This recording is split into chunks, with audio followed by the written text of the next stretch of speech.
Is it okay to be friends with your ex? That's what we're going to be talking about in this video, but first, my name is Clay with ModernLove.life, where we help you get the great loving relationship that you're looking for without having to play mind games, without having to play hard to get, and without having to pretend to be someone or something that you are not, because you deserve to be loved for the unique, amazing, and wonderful person that you are. And if you agree with me, do me a favor by giving this video a thumbs up and by subscribing to the channel down below. It does help us out with YouTube and all that, so please, if you haven't already, please go ahead and smash that thumbs up button. Also, in this video, we're going to be talking about your ex's emotional journey and their emotional experience. If that is something that you want to learn more about, we do have a course called the X Solution Program. You can find out more about that down below in the link in the description for this video, but I'm not going to twist your arm or hard sell you on it, so no worries. But anyway, so let's go ahead and get into this. So there is a lot of information out there that'll tell people, or even just kind of a gut instinct that tells people that you shouldn't be friends with your ex, that you need to kind of deliver this ultimatum that either we're getting back together or we're nothing at all. I've seen a lot of people do this over the years. I've heard of people having this experience, and it doesn't really work out too well. First of all, it's okay if you want to have that kind of, polarizing either or sort of stance. And if you don't think that you have the stomach to, be friends with your ex. But I'm going to explain to you why this actually might make sense if you want to get back together, and also why you don't need to worry about the friend zone, okay? So why this might actually make sense. Your ex is probably in a sort of confused state right now. There's a part of them that likes the connection that you have, but there's also a part of them that remembers why the two of you broke up. And so there's this sort of back and forth that your ex is feeling as they're interacting with you. They feel drawn towards the positive aspects, but they also feel like they need to keep some space between the two of you because of the lingering memory of the negative aspects. And so your ex may try to say hey, let's just be friends or something like that. And if you're forcing them to polarize into either we're getting back together or we're nothing at all, when they're in this place of confusion, it can be a little bit too much too soon, if you know what I mean. Your ex may not have the emotional connection with you at this point in time to actually be able to choose to be together with you. And so what they're likely to do is to stand still and to do nothing, which means to stay broken up with you. So if you do put some sort of ultimatum out there, hey, either we're getting back together or we're nothing at all, then that is very often what's going to happen, is they're just going to say, okay, well, I guess we're nothing at all, we'll stay broken up, and then you may have painted yourself into a corner, and there's not a whole lot you can do at that point. So you want to be careful about that. But if, on the other hand, you agree to actually being friends with your ex, it does something nice, which instead of having this sort of black or white duality, you have this gray area in the middle where your ex now can give themselves permission to spend time with you, to interact with you, to get closer with you, to bond with you, and actually build up that emotional connection between the two of you. And this is actually important because as that emotional connection builds up and becomes stronger and stronger, there's going to become a time when you can leverage that connection through not an ultimatum, but through something that we call the fork in the road strategy to actually allow them to choose to be together with you. But that emotional connection has to be in place first. If you just sort of polarize them at the point where there isn't that emotional connection in place, they will choose to stay where they're at now, which is broken up with you. If, on the other hand, you can leverage that emotional connection, they're very likely to actually choose to get closer to you and to get back together with you. But we have to create the context for building that emotional connection first, which is why it's okay to live in that gray area of being friends. You don't want to be there forever, obviously, but at least for a period of time, you want to explore what's possible between the two of you. And giving your ex something that they can tell themselves is a powerful way to do that, because they're going to be asking themselves, hey, why am I getting together with you? Why are we hanging out? Why are we talking? Is it because we're getting back together? I don't know if I'm ready to get back together. And they're going to freak out.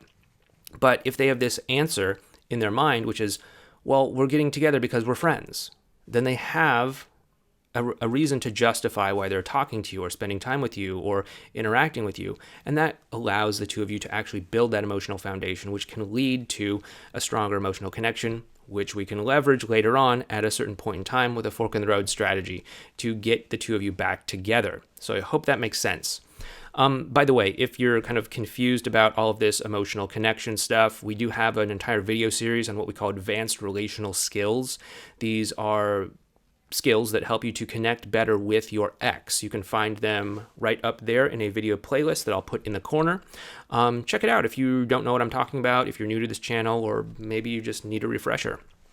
But with that being said, I know that there's also a lot of people that are concerned about the friend zone, okay? Here's the thing.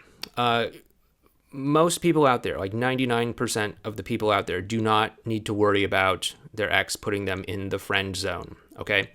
Unless there's been some sort of like truly dramatic physical change or personality change or something like that, your ex is probably still attracted to you. And I mean that. I mean like really dramatic. You know, I know people tend to be really critical of themselves when it comes to their bodies and stuff like that. And I'm not talking about like, oh my goodness, you gained 5 pounds or something. But I'm talking like, oh, you gained 100 pounds or something like that. It has to be something truly dramatic.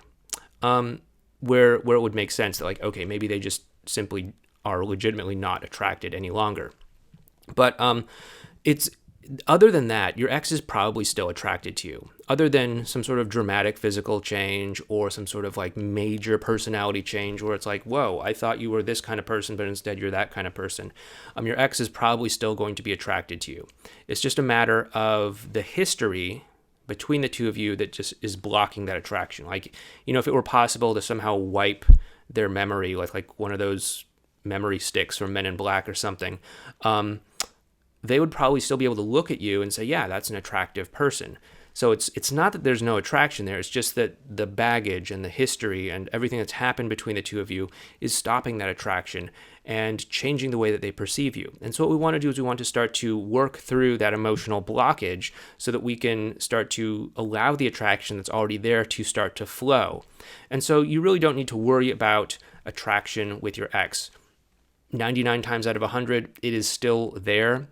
It's just we have to work through the resentment, the hurt feelings, all of that stuff. And once that is cleared away, the attraction that's already there will start to flow. So don't worry about the friend zone. I've never actually had a client who was like legitimately friend zoned, but you know, just theoretically, I could see it happening if, you know, somebody had some sort of really dramatic physical personality change or something like that, where their ex thought they were one way initially, and then it's like, oh, well, you know, you've been living some sort of like strange double life, and actually you're this, I don't know, something awful or something like that. And so that potentially could be something that could, you know, irrevocably change someone's view of you. But other than that, like, don't worry about it. It's okay. Your ex still feels attracted to you. You don't have to worry about the friend zone. And because the friend zone isn't really a real thing in this situation, I mean, like, absolutely, it's a real thing in like a dating circumstance when, you know, you've never actually been in a relationship with someone and somebody doesn't necessarily have attraction for you right now. It is absolutely something that you can be concerned about. But in a breakup sort of situation, you don't need to worry about it really. And so it's okay to suggest being friends with your ex. It's okay for that to happen so that you can create that context for you to build up that emotional connection that you can leverage to actually get back together. Okay, so I hope this answers all of that. So it's okay. It's okay. You're going to be fine. It's totally fine to be friends with an ex if you want to get back together. In fact, it can actually help the two of you get back together as well, too. Because like we said before, it creates that context for the emotional connection. It's not going to hurt you. It's not going to put you in some sort of like platonic zone or anything like that. And while you're interacting with them, while you are friends, you know, don't think that you have to behave as like some sort of, you know, neutered platonic person or anything like that. You can absolutely flirt. You can absolutely get emotionally close to them, all of that stuff, unless there's some sort of boundary in place that the two of you agree on or something like that. Totally feel free to do all of those things. But anyway, I hope this helps you out. I hope this answers the question of whether or not it is okay to be friends with your ex. Once again, my name is Clay with modernlove.life. If you like what we're doing here, please do me a favor, give this video a thumbs up and subscribe to the channel. It does help us out, really. And if you do want to learn more about that whole emotional world of your ex, you may want to check out the X Solution program. Again, the link for that is down in the description box below this video. But if you do want to also learn more about advanced relational skills, we do have a video playlist right here on that subject, or you might want to check out this auto-generated video here that YouTube has selected that it thinks you might like as well too. Anyway, thank you so much, take care, and I'll talk to you in the next video.